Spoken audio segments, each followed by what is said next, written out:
Selling on Amazon today is a grind. These merchants are pulling in single-digit profit margins, constantly squeezed by fulfillment fees and rising advertising costs. Because cash is so tight, these businesses rely on a highly specific financial lifeline to keep their operations above water. To stay visible in Amazon search results, sellers routinely spend $50,000 to $100,000 a month on mandatory advertising. By putting that spend on business credit cards, they buy themselves 30 to 60 days of float, meaning they don't have to actually pay the bill until their inventory sells. Running that kind of volume through credit cards also generates 2 to 4% in cashback rewards. For a small business, that translates into thousands of dollars of pure bottom-line profit every single month. Those points and the 60-day payment delay keep these merchants cash positive. It is a structural requirement for their survival. Then, in early April 2026, Amazon dropped a policy update directly into Seller Central accounts.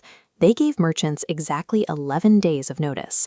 Starting April 15th, Amazon announced it would automatically deduct advertising costs directly from a seller's retail proceeds. Credit cards were demoted to a backup option. This immediate deduction instantly wipes out the 60-day liquidity window these businesses built their operations around. Thousands of merchants were facing a massive drain on their working capital, forced to front their entire ad budget with almost zero warning. Amazon claimed this update was for better cash flow management for sellers, but for a company that makes billions from ads, the actual incentive is much more direct. This chart shows the $20 billion in ad spend Amazon processes through credit cards annually.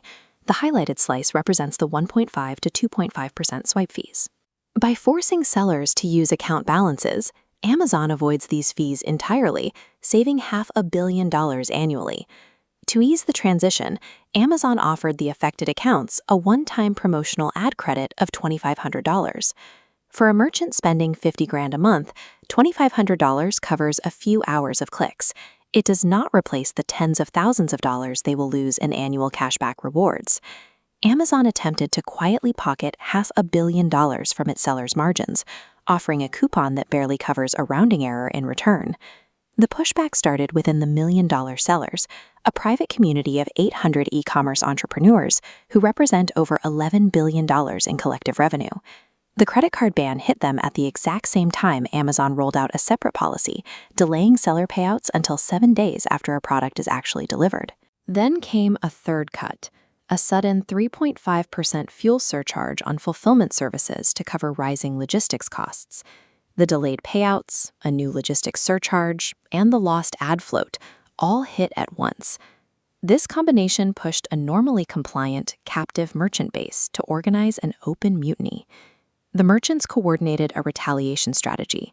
They pledged a one-day boycott, agreeing to turn off all Amazon advertising campaigns on April 15th. Wall Street investors value Amazon's high-margin ad revenue significantly more than its standard retail sales, and the merchants knew it.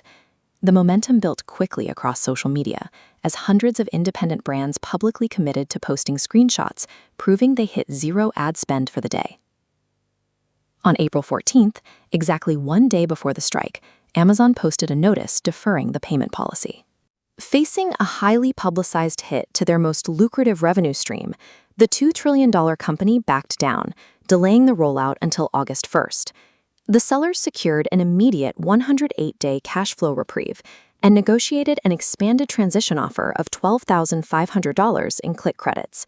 But this fight is part of a larger trend across the tech industry. Platforms like Meta and Google are already successfully moving high-spend advertisers off credit cards and onto direct invoicing. The model of funding an e-commerce business through credit card float is disappearing, as platforms realize they can reclaim that processing fee themselves. Amazon will eventually implement the change and secure its $500 million savings. The April 15th rebellion showed that even captive merchants can find leverage by targeting the specific financial metrics that drive a platform's valuation.